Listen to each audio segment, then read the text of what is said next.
Hey guys, back for a third video real quick. Just thought to make a quick one on, as I did mention that in the last video, that a bit about Brazilian Jiu-Jitsu, or Gracie Jiu-Jitsu as some people may know it as.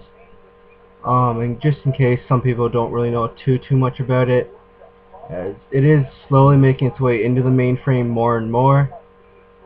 And just thought I'd give you guys a quick rundown just on the basic history of it or what have you, and just a couple other notes.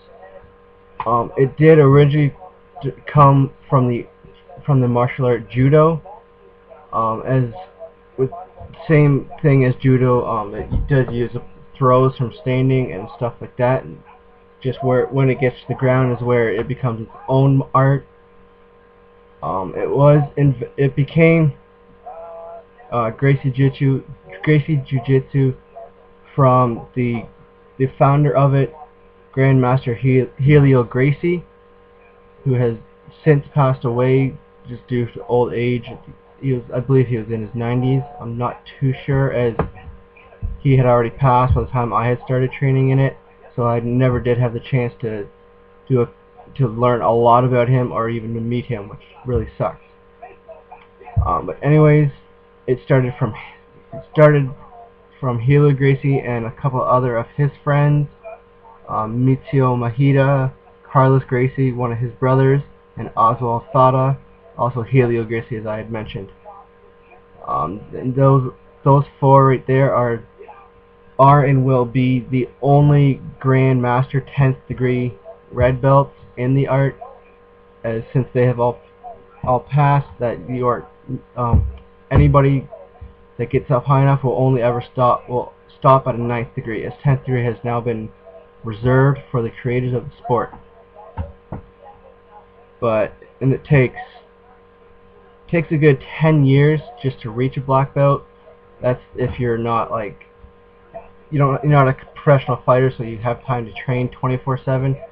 Just for like people that do it for fun, for sport, try to make a living out of it. Once you get up high enough in the ranks, you can open up your own school, start teaching it yourself. And as for that, it did, as many of you might know or might not know, the country of origin is mainly Brazil, which is where it's prominently practiced, and the Gracie Humata headquarters is located in Brazil. Also has a bit of Japanese descent in it, as that's where judo comes from.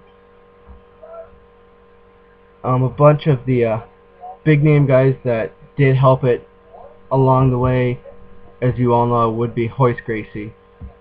He introduced it to the sport of mixed martial arts in UFC 1 when he made his debut and started making a name for himself that way. And he himself would be I believe he's a 6th or 7th degree black belt in the sport himself. There's way too many Gracies to run down, as there's a really big, huge family, lots of brothers, cousins, and what have you.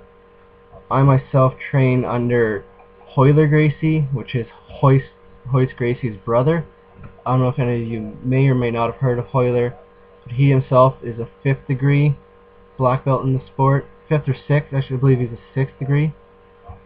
He himself is very well known in the art.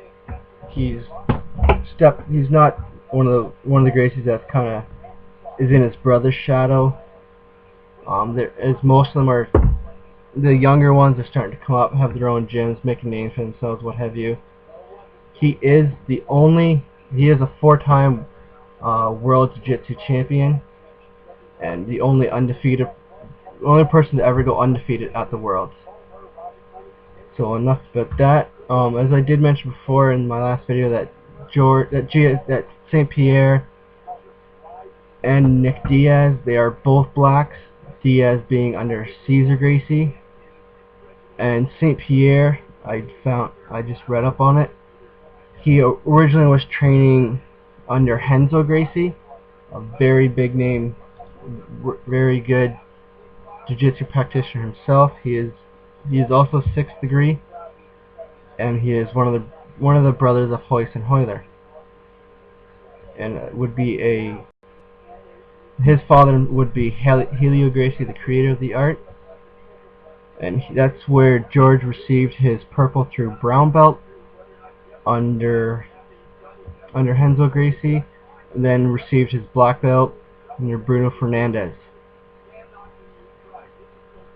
And so that's as for that, as I said before, I think George will have to use his wrestling, not so much his jiu-jitsu as I said before.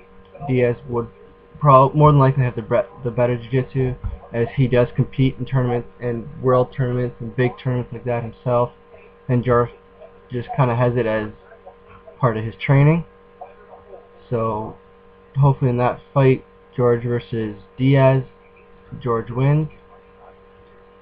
So, and as for another quick rundown, is that the belt system in Brazilian Jiu-Jitsu, you may or may not know, is, as with everything, you start off as a white, slowly make your way up. Once you get 4 tips per belt, you move up. So it goes white, then after white you get the blue, then your purple, then your brown, and then after that you get your black. So that takes roughly, give or take, 10 years or so. As I said, like a lot of guys that do it constantly will do it in like maybe 5 years. So that was just a bit of longer than I thought. So just a quick history on the art itself and how it's making its way into the mainstream. See ya.